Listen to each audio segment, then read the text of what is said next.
आदरणीय शरद पवार साहेबांनी त्या संदर्भात खुलासा केला. हा एक अपघात आहे.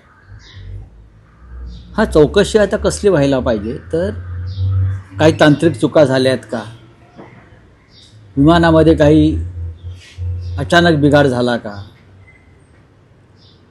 विमानतळावरती काही यंत्रणेची काही त्रुटी होत्या का, याची चौकशी DGC बरं का, director general of civil aviation यांच्या माध्यमातून होत असते. पण आतापर्यंत असे अनेक अपघात या महाराष्ट्रात आणि देशात झालेले आहेत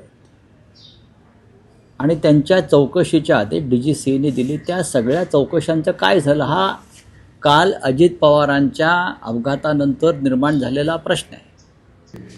ज्या कंपनीचं आम्ही विमान वापरतो, आम्ही सगळेच वापरतो, निवडणूक काळामध्ये खास करून अशा अनेक कंपन्यांकडून विमानं घेतली जातात. काल बारामतीमध्ये यापूर्वीसुद्धा विमानं उतरलेली आहेत ना.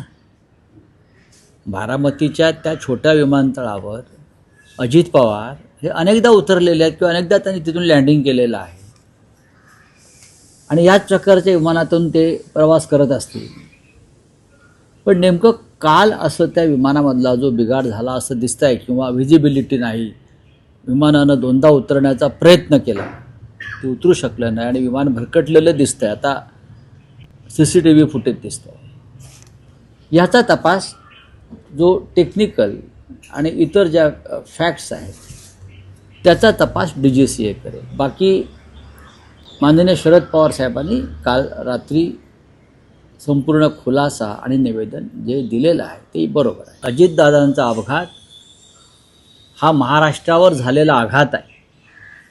अजितदादांसारखा उमदा नेता ज्या पद्धतीनं अपघातामध्ये आम्हाला सोडून गेला, त्यानंतर या सगळ्या विषयावर महाराष्ट्राची जनता अत्यंत गांभीर्याने पाहते आणि इतर नेतेसुद्धा अशा पद्धतीनं जे घाईघाईनं प्रवास करतात बरं का, ते सुद्धा चिंतेत आहेत.